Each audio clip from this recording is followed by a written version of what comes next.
सीताराम सीताराम सीताराम। कब यहाँ से हमार पोतोहिया खाना लेके अबू सकिना रे? बिहाने से बैठल बानी लिखत आनी ताकत ताकत हमार सीताराम राम सीताराम। अरे पनिया लेके धो दिलू और खानवा ले आओ सर।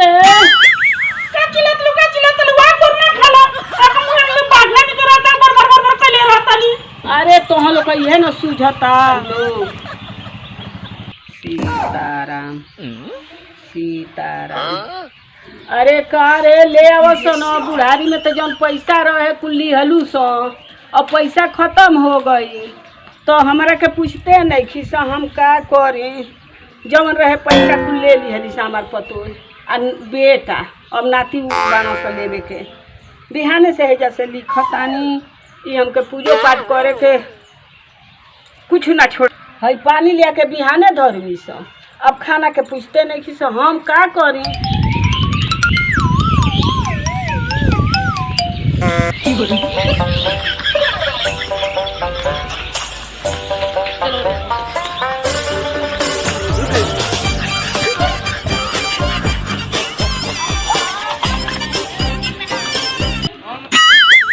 चाची गोड़ लागत चाची। खुश रह बनी खुश रह। का हाल चल बा चाची? ठीक बा। काहे है चाची काहे ना बोल चल तबियत पानी ठीक नहीं है का? अरे हम का बताई हाल चाल ठीक बा। बेटा तो जान मन नहीं करत का? अरे का करी लो जब से पेंसिल मिलेला हाँ 20,000 मिलेला हाँ। ले आके दे देनी।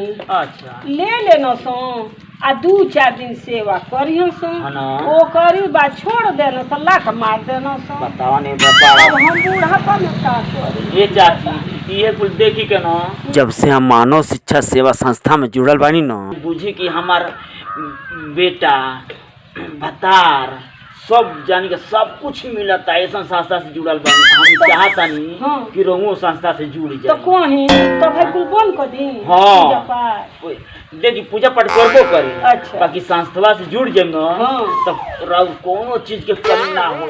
जननी चाची हाँ। तो जब से संस्था से हम जुड़ल बानी ना सब चीज हमके मिलता।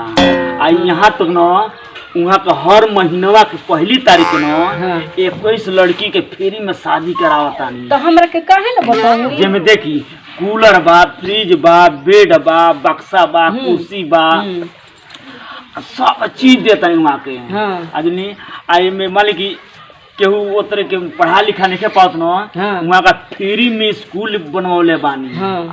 फ्री में स्कूल बनवा पढ़ा लिखा लोग पढ़ाता। आज ले कहले रह तू ये चाची का कर हमके मालूम ना रहला। हाँ। हमके दे एक दिन टोला माला का औरत बतौली ना हाँ। तो हम जाकर जुड़ा नहीं। बताई न कहले रहती तो हमनी के चल रहती जा। अभी देखा तनी अभी हाल ही में ना है देवरिया में कितना गाड़ी बांटत तनी कि जैसे ई होता ना कि कोनो चीज के केहू की अगर परेशानी होके ना हमार गाड़ी फ्री में जाई। हाँ।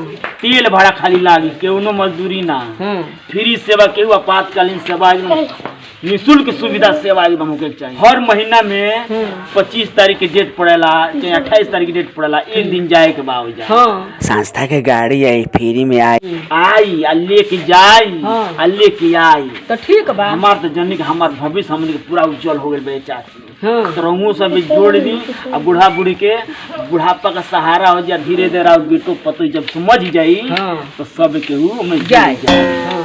तो बुढ़ाऊ के लेके कोई चलल जा। हाँ तो 28 तारीख के डेट पड़ल बा। हाँ। हाँ तो लिया का चली।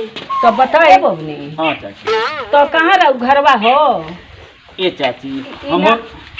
हमर बगले के गांव के हो बगल के हई हाँ। बतौनी है ना आज ले ते चाची मान ली कि हम आवनी तो कहीं चल पे चाची से कहत तैयार हुआ कहो खब तो ना पूरा परिचय से आ दे। तो बेटे पुतोई के ये हाल बता का करी। हाँ। हम तो बड़ी LIC में पैसा जमा कैले बानी सब लुटा गए सहारा में। हाँ। तो इहो ना न लुटाई। अरे ना ये चाची ई कौन बात कहता नहीं कबो ना लुटाई ना लुटाई ना। देखी ना 2-3 बार कितना जने औरत लोग उठा लेला बालो।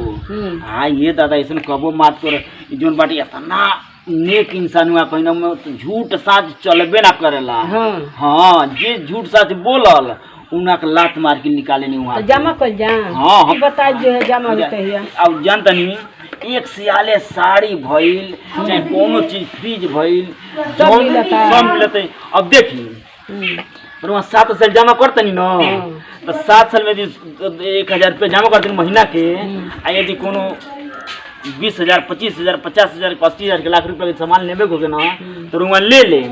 अब महीना में 1,000 किस्त के रूप में कट जाई रहुओ ना बुझाई और वहाँ घर सामान भरी जाई। तो चली हुए कल जाई जनी तो ये बेरी हम आवत आनी 28 तारीख के हाँ। तो जुगाड़ के करूँगा आधार कार्ड एगो फोटो आ बूढ़ा बूढ़ी के 1,000 रुपया अच्छा धैले रह और वहाँ के लिया जी संस्था गाड़ी आई साथ में चलब तो वही फोन कर दे फोनवा कर दे तो तैयार रहल जाई। हाँ ठीक नु अब पैसा रही न तो बेटो पतो ही मान जाए। हाँ, आज कल देखा तो पैसा नहीं करते कि बेटा पतो ही मान जान करता कहाँ करता है? लात मार के निकाल देता ना सोन। यही से हम कहनी के ना फिर हम जुड़ जाए तो हमर भविष्य उज्जवल हो जाए और औरो उज्जवल हो जाए। ठीक नु ठीक बा चल ठीक अच्छा ठीक बता जी प्रणाम। चल।